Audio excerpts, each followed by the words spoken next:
It is one of the most viewed live cams in our region. It is the ETSU Eagle Cam, and there is one eaglet already hatched out and being cared for by its parents.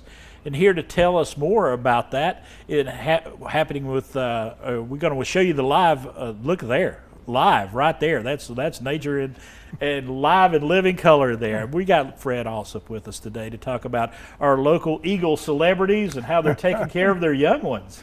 Chris, it's a pleasure to be back, and Yeah. things change at Eagle Nest every year. We think we know what's going to happen, Right. and we get surprises. Only one eagle, one eaglet in that nest this year. In the Johnson City nest Yes. and in the Bluff City nest as well. Right. Both parents laid 2 eggs, but sometimes eggs are not fertile. Right. So but we have those eaglets, and any eaglet that's born is a treasure. Absolutely. Yeah. Talk to us. I mentioned that there at the top. This Eagle Cam has become so popular. I mean, I think some people, just to decompress and relax, sit there and watch the Eagle Cam. Well, we got an extra boost during COVID when so many Right. people were indoors and looking for something to do, and they found watching our eagle families was something that they not only enjoyed, but they've become somewhat addicted to. Take us back to the beginning. When the decision was made, we're going to do this. What went into that decision? Well, I got an email from a gentleman who lived out near where the Johnson City Eagle Nest is.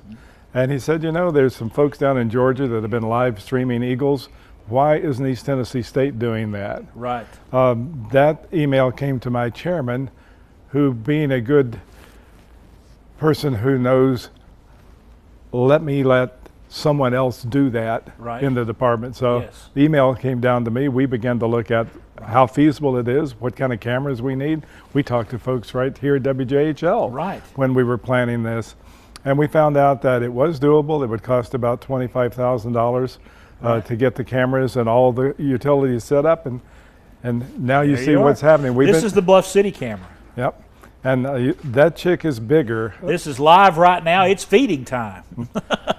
And they feed primarily on fish, so you Yes. see that's what's happening. And, Right. and early in life, as you see now, little bitty tiny pieces are picked off tenderly Right. by that female bird. The male's brought the fish in. That's his part. And one little piece at a time, and this chick will grow and grow and grow. But this is the 7th year that we have live streamed from both nests. Right. I used to fly airplanes, and you like to have redundant systems. Right. So once we got into this, we began to look for partners. And what was Johnson City Power Board at the time, Bright Ridge, became a partner, and so did BTES in Bristol. And so we had 2 nests. So if something happened to one, we had a backup. And one year, one of the nests moved, and there was nothing we could do until the next year. Right. So we were solo, just like you are this morning, on the Johnson City nest for a year.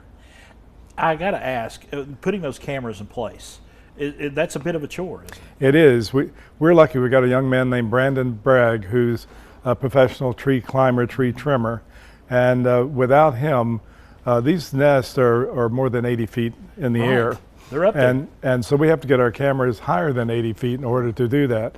In Johnson City, we have to add a pole to the camera to get it up high enough from one of the adjacent trees. So without Brandon, we'd all be standing on the ground looking up. All right. And we enjoy looking at those eagles. Thank you so much, Fred, for stopping by. You're more than welcome. ETSU Eagle Cams, they're up and running, folks. We saw them live there. etsu.edu/CAS/biology for more information.